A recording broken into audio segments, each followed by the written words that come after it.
बिस्मिल्लाहिर्रहमानिर्रहीम। अस्सलाम वालेकुम नाज़रीन, आप यूट्यूब चैनल देख रहे हैं। मैं इमरान खान हूँ। सबसे पहले जो सबसे बड़ी खबर है वो मखसूस नशस्तों के हवाले से है। लेकिन पाकिस्तान तहरीक-ए-इंसाफ का मुस्तकबिल इस बात के साथ जुड़ा है, या पाकिस्तान का मुस्तकबिल भी इस बात के साथ जुड़ा है कि कादी फ़ायद ईसा साहब को एक्सटेंशन मिलती है या नहीं मिलती। वैसे तो कादी फ़ायद ईसा साहब के पास कुछ 100 कुछ दिन रह गए हैं, 100 दिन और एक आधा हफ्ता ऊपर है, इतने दिन कादी साहब के पास बाकी हैं। लेकिन अगर उन्हें 3 साल की एक्सटेंशन मिलती है तो फिर बड़ी मुश्किलात पैदा हो जाएंगी। अगर पाकिस्तान तहरीक-ए-इंसाफ के रास्ते में कोई सबसे बड़ी रुकावट है तो वो कादी साहब का इंसाफ है, जो तहरीक-ए-इंसाफ के बकौल उनको सही तरह नहीं मिलता। उनके पास बहुत बड़ी तादाद में मिसालें हैं कि यहाँ पे भी इंसाफ नहीं हुआ, यहाँ पे भी इंसाफ नहीं हुआ, यहाँ पे भी इंसाफ नहीं हुआ। बल्ले का निशान उसकी एक अलामत है, 8 फरवरी का इलेक्शन एक और है, जिस तरह के बेंचेज वो बनाते हैं वो एक और है। इमरान खान से रिलेटेड जितनी चीज़ें हैं या पाकिस्तान तहरीक-ए-इंसाफ से रिलेटेड इंसानी हुकूक की खिलाफ वर्जियाँ हैं, जबरी गुमशुदगियाँ हैं, इन तमाम लेवल प्लेइंग फील्ड है, इन तमाम चीज़ों में कादी फ़ायद ईसा साहब का जो भी मौक़िफ़ रहा, उनकी कोर्ट से पाकिस्तान तहरीक-ए-इंसाफ को इंसाफ नहीं मिला। अब पूरे पाकिस्तान की जो पॉलिटिक्स है या आने वाला फ्यूचर है वो इस बात पे डिपेंड करता है कि कादी फ़ायद ईसा साहब को 3.5 महीनों के बाद रिटायर हो जाएंगे या फिर कादी फ़ायद ईसा साहब अगले चंद सालों के लिए भी पाकिस्तान में चीफ जस्टिस ऑफ पाकिस्तान होंगे। और इस बात का फैसला ये मखसूस नशस्तों वाला केस करेगा जिसकी सरबराही खुद काजी फ़ायद ईसा साहब कर रहे हैं। अब इसमें 13 रुकनी बेंच है, फुल कोर्ट इसमें बिठाया गया था और इसमें यह आखिरी दिन था, फैसला महफूज कर लिया गया है। ये फैसला एक आधे दिन में आ जाएगा और किसी वक्त भी ये फैसला अनाउंस हो सकता है। इसमें जो आखिरी दिन था आज का, इसमें सलमान अकरम राजा साहब ने और फैसल सिद्दीकी साहब ने सुन्नी इत्तेहाद काउंसिल और पाकिस्तान तहरीक-ए-इंसाफ का मौक़िफ़ रखा। और आज फैसल सिद्दीकी साहब ने तो बड़े अच्छे आर्गूमेंट किए, लेकिन सलमान अकरम राजा साहब ने बड़ा लंबा छक्का मारा है और आज वो अदालत में वो रिकॉर्ड लेकर आ गए कि जो बाकी कोई सवालात अगर जजेस के दिमाग में बच गए थे तो वो भी फारिग हो गए। हुआ ये कि सलमान अकरम राजा अपने कागजात नामजदगी साथ ले आए और चीज़ें एकदम बदल गईं।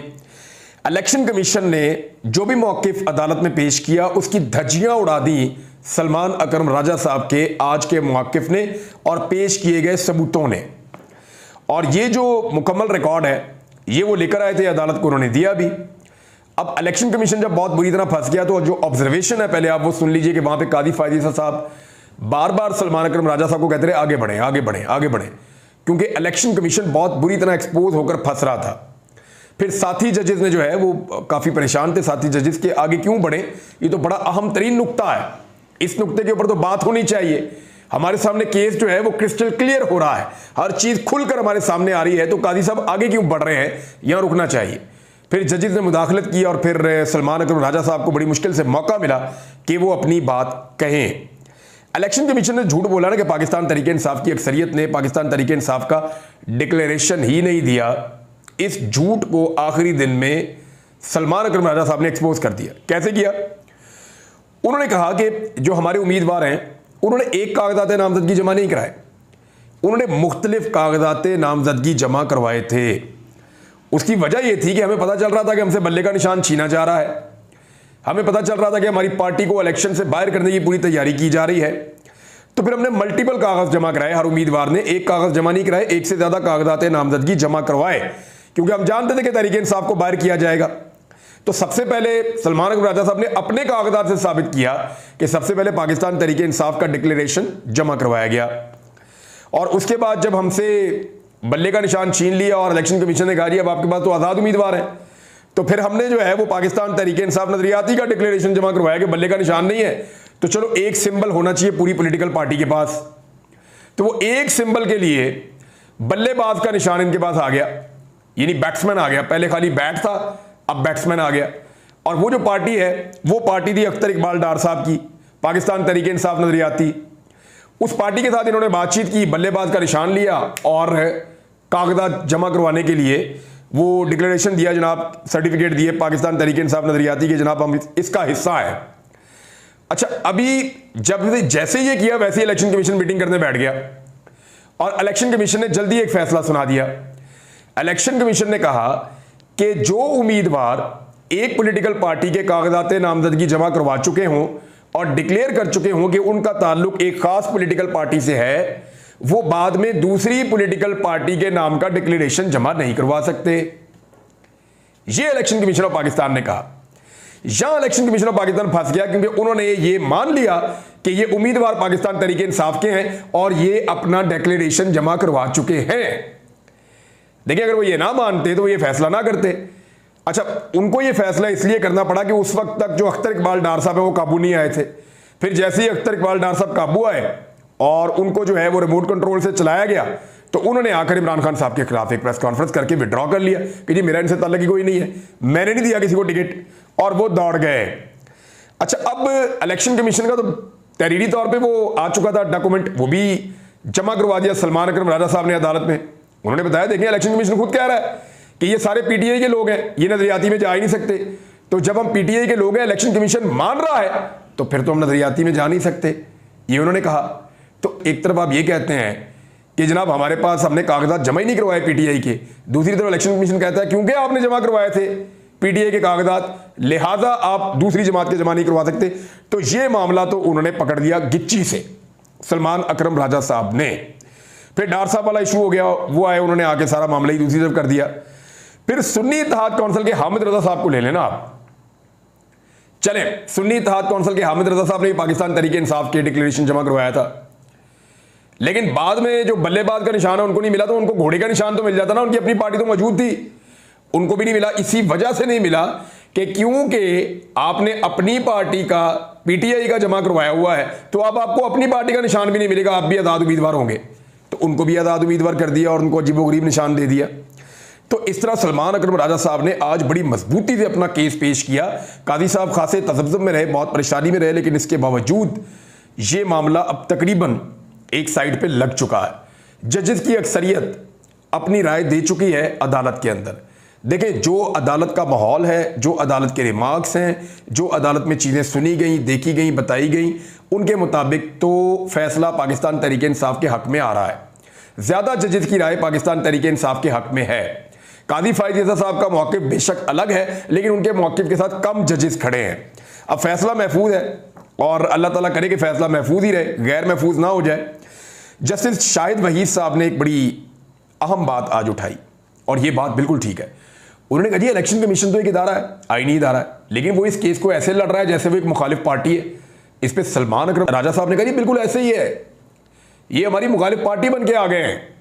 अब गौर कीजिए ना, इलेक्शन कमीशन तो एक आईनी इदारा है, उन्होंने एक फैसला किया, सुप्रीम कोर्ट में मामला चला गया, अब सुप्रीम कोर्ट उसके ऊपर अपना फैसला दे देगी, लेकिन वो इतना तिलमिला रहे हैं, इतने परेशान हो रहे हैं जैसे कोई चीज उनसे छिन रही है। वो इस मुकदमे को दुश्मनों की तरह लड़ रहे हैं, एक आईनी मामला समझ के नहीं लड़ रहे। लिहाजा ये ऑब्जर्वेशन भी आज बताती है कि जजेस का मूड क्या है और जैसे इलेक्शन कमीशन बिहेव कर रहा है वो सब आपके सामने है। अच्छा, एक चीज और है कि जजेस को इलेक्शन कमीशन ऑफ पाकिस्तान ने धोखा दिया, या जो चीजें इलेक्शन कमीशन ऑफ पाकिस्तान ने जजेस के सामने रखी वो हकायक के बरक्स थी, ये पाकिस्तान तहरीक इंसाफ ने साबित किया है। अतर बिन अल्लाह साहब ने एक बड़ी अहम ऑब्जर्वेशन दी। उन्होंने कहा कि यानी उनके मुताबिक इलेक्शन कमीशन अपना आईनी किरदार अदा करने में नाकाम हो गया है। उनका आईनी किरदार है पाकिस्तान में साफ और शफाफ इलेक्शन करवाना, तो वो पाकिस्तान की सबसे बड़ी पॉलिटिकल पार्टी को उन्होंने बाहर फेंका और साफ और शफाफ इलेक्शन पाकिस्तान में वो करवाने में नाकाम रहा, जो उनका एक आईनी किरदार था। अब इस वक्त जिन जजेस के बारे में लोग राय दे रहे हैं, जस्टिस याजा अफरीदी खासे डिस्टर्ब थे, वो देख रहे थे कि ये क्या हो रहा है। मंसूर अली शाह साहब हैं, जस्टिस मुनीब अख्तर साहब हैं, जस्टिस आयशा मलिक साहबा हैं, जस्टिस शाहिद वहीद साहब हैं, जस्टिस अतर मुल्ला साहब हैं, जस्टिस मंदुखेल साहब हैं, जस्टिस रिजवी साहब हैं। अब ये जो 7-8 जजेस हैं, ये किस तरीके से काजी फायद ईसा साहब अपने हक में फैसला करवा सकेंगे या ऐसा फैसला करवा सकेंगे जिसमें बाद में हुकूमत को 2/3 अक्सरियत मिल जाए। और वजीर कानून के बकौल वो चाहते थे कि काजी फायद ईसा साहब को एक्सटेंशन मिले, तो क्या ये मुमकिन होगा? ये एक बड़ा सवाल है, इसको हम देखते हैं। इमरान खान साहब को अंदर रखने के लिए एक नया मनसूबा बनाया गया है, वो आपके सामने मैं रख देता हूं, क्योंकि इद्दत वाले केस में अब इमरान खान साहब फारिग होने जा रहे हैं। इद्दत वाले केस में इमरान खान साहब का ये केस जो है ये उड़ जाएगा ऐसा दिखाई देता है, क्योंकि देखिए आपको याद होगा इमरान खान साहब पे कोई नया मुकदमा नहीं बनाया गया था उनको जेल में रखने के लिए जब तक इद्दत वाला केस स्टैंड कर रहा था। मैंने आपको पहले कहा था कि जैसे ही इद्दत वाला केस खत्म होने लगेगा ये दूसरे मुकदमात में इमरान खान साहब की गिरफ्तारी डालने का मनसूबा बनाएंगे। तोशाखाना का वैसे ही मजाक बन गया है, अक़वाम मुत्तहिदा की रिपोर्ट में तोशाखाना मजाक बन गया है, साइफर मजाक बन गया है, तो उन केसेस में तो ये नहीं कर पाएंगे। इद्दत के ऊपर पूरी दुनिया में जग हंसाई हो रही है, उस पर भी नहीं कर पाएंगे। तो अब करेंगे क्या? अब 9 मई के अंदर इमरान खान को फिक्स करने की कोशिश करेंगे और उसका आगाज हो गया है। शाकिर महमूद साहब लाहौर से रिपोर्ट कर रहे थे, उन्होंने वहां पे जाके ये सारी प्रोसीडिंग देखी भी है कि इंसदाद दहशतगर्दी अदालत लाहौर के बानी चेयरमैन पाकिस्तान तहरीक इंसाफ की अबूरी जमानतों पर फैसला उन्होंने सुना दिया ATC अदालत ने, और इमरान खान की तीनों मुकदमात में जमानतें मुस्तरद कर दी गई हैं। अच्छा, अदालत ने इमरान खान की जिना हाउस मुकदमे में जमानत मुस्तरद की, शादमान थाना में इमरान खान की जमानत मुस्तरद की और 2 जमानतें वहां पे भी मुस्तरद कर दी। इस तरह इमरान खान साहब के खिलाफ जिना हाउस, अस्करी टावर और थाना शादमान जलाओ घिराव के मुकदमा दर्ज हैं। मजे की बात यह है कि यह मामला जब हाई कोर्ट में जाएगा ना, तो फिर इनको एक और नया केस बनाना पड़ेगा। वजह यह है कि जब 9 मई हुआ तो इमरान खान साहब तो अंदर थे, वो तो गिरफ्तार थे, उनको तो पकड़ लिया गया था, उनकी गिरफ्तारी पे तो रद्दमल आया था और फिर चीजें कहां से कहां पहुंच गई थी और वो गिरफ्तारी को गैर कानूनी भी करार दिया गया था। तो ये मामला अब बड़ा इंटरेस्टिंग है, देखते हैं इसमें क्या होता है। लेकिन फिलहाल इमरान खान साहब को अंदर रखने का बंदोबस्त किया गया। खैबर मानिका साहब नाजरीन चले गए थे क्योंकि फैसला सुनाना है अदालत ने बहुत जल्दी, क्योंकि 1 महीने का वक्त अदालत को इस्लामाबाद हाई कोर्ट की जानिब से दिया गया था कि 1 महीने में फैसला सुनाए इद्दत में निकाह वाले केस का, क्योंकि कई महीनों से लटकाया हुआ है और जिस दिन जज ने फैसला देना था उस दिन जज साहब निकल लिए और अब दूसरे जज को दिया गया, मजूका साहब को, और उन्हें कहा गया जी आप 1 महीने में सुनाएं। अब 1 महीने में लगता है कि फैसला इमरान खान साहब के हक में आएगा। तो खैबर मानिका साहब ने कहा जी मैं तो ईरान जाना चाह रहा हूं ज़ियारतों पे, लिहाजा मुझे 1 महीने का वक्त दिया जाए, 1 महीने की छुट्टी कर दें इस केस में और उसके बाद ये बाद में फैसला कर दें। और इसकी जो शर्त है इस्लामाबाद हाई कोर्ट की कि इसको 1 महीने के अंदर करना, उसको ख़त्म कर दें। तो फिर ये दरख्वास्त खारिज कर दी गई। खैबर मानिका साहब की बात इस्लामाबाद हाई कोर्ट में नहीं मानी गई। जस्टिस मियां गुल हसन औरंगजेब ने महफूज शुदा फैसला सुनाते हुए खैबर मानिका की नजरसानी दरखास्त खारिज करते हुए सेशन कोर्ट को 1 माह के अंदर अपीलों पर फैसला करने का अपना हुक्म जो है वो बरकरार रखा। तो अदालती हुक्म के मुताबिक 12 जुलाई तक फैसला जो है वो आएगा। इस मामले पे 2-3 दिन रह गए हैं, तो 3-4 दिनों में ये फैसला आपके सामने आ जाएगा। आपको पता चल जाएगा कि इद्दत में इमरान खान साहब फारिग, किसी और केस के अंदर फिर उनको जेल में रखने का बंदोबस्त इमरान खान साहब को किया जाएगा। अब आप ये देखें कि खैबर मानिका साहब वहां से निकलते हैं अदालत से नाकाम होकर और पाकिस्तान टेलीविजन के ऊपर लाइव चले जाते हैं, प्रेस कॉन्फ्रेंस करते हैं, उनको बिठाया जाता है प्रोटोकॉल के साथ। शुक्र है PID में ले जाके नहीं बिठा दिया, लेकिन पाकिस्तान टेलीविजन ने उसको कट ही नहीं किया, यानी उसको हटाया ही नहीं। सारे टीवी चैनल लगातार दिखा रहे थे खैबर मानिका साहब को, और वो निजी जिंदगी, यानी वो कीचड़, वो गंद जो अदालतों के अंदर चंद लोगों ने सुना, उसको लाकर वो पूरे पाकिस्तान को सुना रहे थे। और ऐसे बेशरम और ढीठ पाकिस्तान के टीवी चैनल्स हैं और पैमरा है कि उन्होंने 1 मिनट के लिए भी नहीं कहा कि इसको हटा दें। खवातीन टीवी देख रही हैं, बच्चे टीवी देख रहे हैं, फैमिलीज टीवी देख रही हैं और उसके ऊपर खैबर मानिका साहब निजी जिंदगी के ऊपर कीचड़ उछाल रहे हैं साबिक वजीर आजम और साबिक खातून अव्वल के ऊपर। ये कितनी मायूब और घटिया हरकत है। यानी पाकिस्तान की सियासी तारीख का अब तक का जो सबसे घटिया मुकदमा बनाया गया है वो इद्दत में निकाह वाला केस है, जो केस अभी उड़ने वाला है, फारिग होने वाला है। इमरान खान साहब इसमें, मुझे आइडिया है, इंसाफ हुआ तो सुरखरू हो जाएंगे।